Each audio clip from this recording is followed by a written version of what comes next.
Action News. It's not what it is, it's where it is. It's in the wrong location. New at 6, a heated debate over whether this should be a historic skate park or a tribute to Tampa's rich African-American history.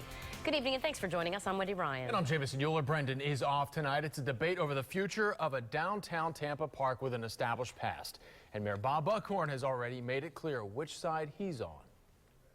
I'm sorry, a concrete skate bowl pales in comparison to the history of our African-American community.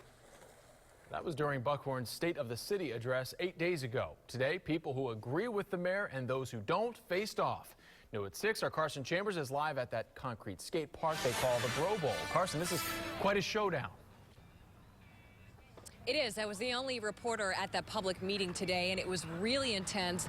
Them talking about the future of the Bro Bowl. A lot of people here tonight for a Wednesday night. One community leader says that he is promising protests if Tampa's iconic concrete skate park is preserved. The bowl is in the absolute worst location it could be In the middle of Perry Harvey Senior Park in downtown Tampa. A park the mayor has secured $2 million in federal funding to redevelop and paid tribute to Tampa's rich African-American history. But some argue a concrete skate park has no place among a Black History Walk. And Tampa had Central Avenue. That was the only place that African-Americans could go and feel comfortable sitting down in a restaurant, going to a movie theater. Fred Hearns vows the African-American community will protest if the bowl isn't moved. We're going to make the national news over and over and over again if this bowl stays at the expense of celebrating Black history. But Tampa native Shannon Bruffett says part of Central Avenue's history is the concrete skate structure, one of the very few still standing from the 70s, and the only one added to the National Register of Historic Places. My emotional connection is much the same as Fred Hearns.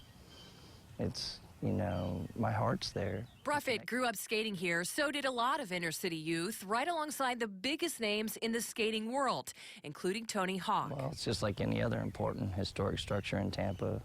Its integrity rests in its bones. Which is why he's fighting to save the bowl, a battle that seems to be heating up as the city's timeline on the redevelopment gets tighter and tighter. I hope this won't take much longer, because Encore, as we speak, is developing and people are moving into that area.